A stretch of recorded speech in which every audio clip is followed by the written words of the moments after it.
दोस्तों, आपको नहीं लगता है कॉलेज में भेदभाव रोकने के नाम पर एक और भेदभाव शुरू कर दिया यूजीसी ने? यूजीसी ने अभी हाल ही में 2026 में एक एक्ट लागू किया है जिसपे सुप्रीम कोर्ट ने 29 जनवरी को रोक भी लगा दी है। और सुप्रीम कोर्ट ने रोक कुछ अलग कह के नहीं लगाई, उसने ये कह के लगाई है कि कानून एक तरफा और खतरनाक है।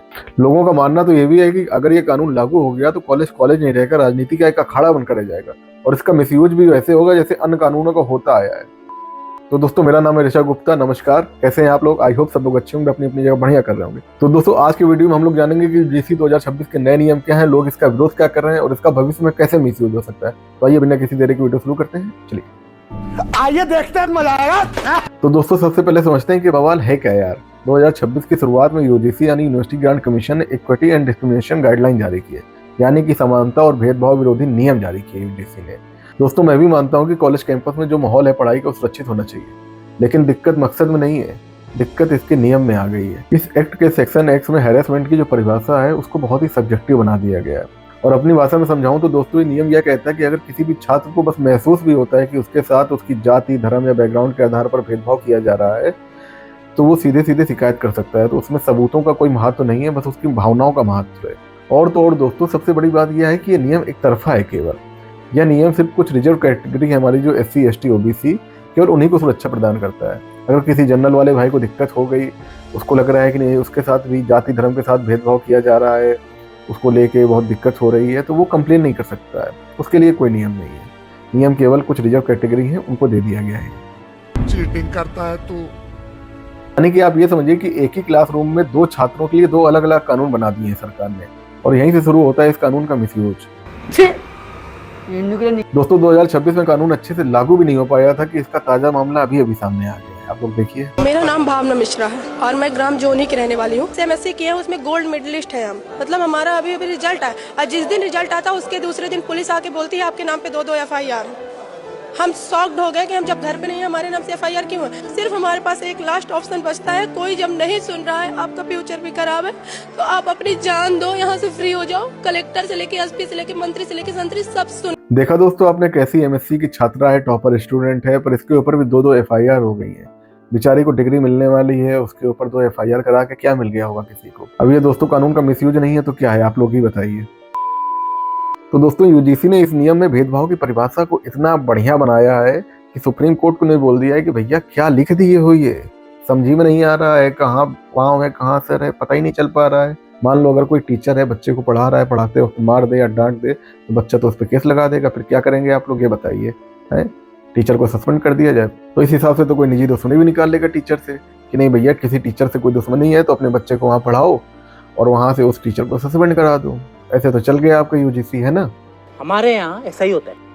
और सबसे बड़ी बात समझो दोस्तों, इस एक्ट पे कोई पनिशमेंट नहीं है। अगर किसी ने झूठी FIR लिखा दी आपके खिलाफ और सबूत तो चाहिए नहीं, बस भावनाएं चाहिए कि नहीं भैया हमारी तो भावनाएं हाथ हो गई थी इससे तो हमने FIR लिखा दी है, तो कोई पनिशमेंट नहीं है। अगर साबित भी हो गया कि FIR झूठी है तो कोई पनिशमेंट नहीं है उसको, कि ठीक है चलो बच्चा है, गलती हो जाती, कच्ची लोई टाइप का एक पनिशमेंट है ये कि नहीं चलो ठीक है बच्चा है, कोई बात नहीं है।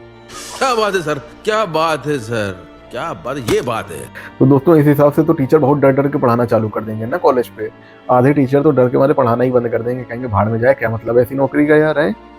आराम से घर में है, बीवी बच्चों के साथ रहेंगे, पता चले कोई FIR लिखा दे तो जेल में पड़े होंगे यार, है ना। और आजकल का माहौल तो आप लोगों को पता ही है दोस्तों कि किसी के ऊपर FIR हुई नहीं कि आस पड़ोस के लोग उसको एलिगेशन ऐसे लगाते हैं कि पूछिए मत।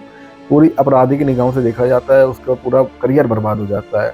अभी हाल ही में एक वीडियो सामने आया था जहाँ पे एक लड़की ने केवल एक इंसान का वीडियो बनाया था कि ये इनको गलत तरीके से टच करने वाले हैं, टच किया भी नहीं था, बस वाले हैं।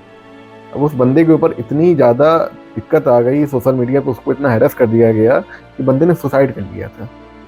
इस तरह का तो माहौल बन गया आजकल हमारा, बस सोशल मीडिया में जो दिख जाए बस उसको सच मान लो, सच के सिवाय कुछ नहीं मानना है उसको। और उस सच के बिहाफ पे उस आदमी या उस औरत को इतना ट्रोल कर दो कि भैया उसका जीना ही दूभर हो जाता है आजकल।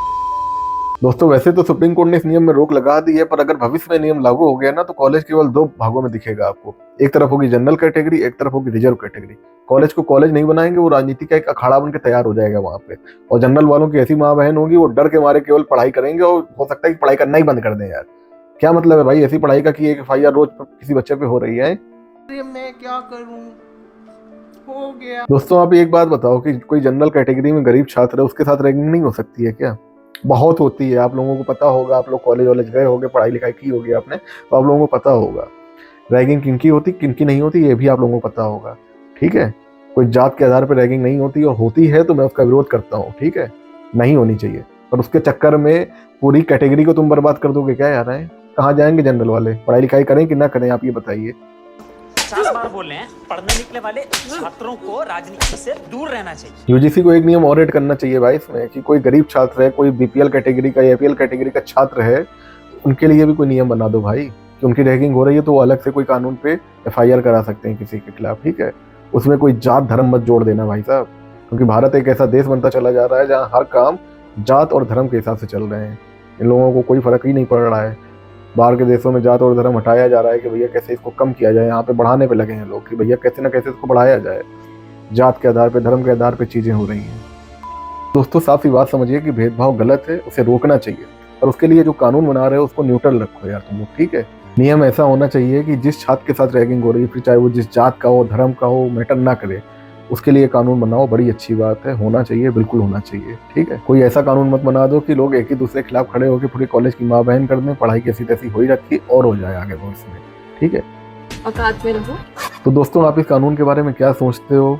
आपको लगता है कि इस कानून में बदलाव होने चाहिए? कैसे इसको लागू किया जाना चाहिए? कमेंट बॉक्स में जरूर बताइएगा। आज की वीडियो यहीं तक के लिए थी, मिलते हैं अगली वीडियो में, तब तक के लिए आज के लिए फिलहाल इतना ही। आपकी तरह मैं भी मायूस हूँ, लेकिन उम्मीद पर दुनिया कायम है। दिल दुखा है लेकिन टूटा तो नहीं है, और उम्मीद का दामन छूटा तो नहीं है।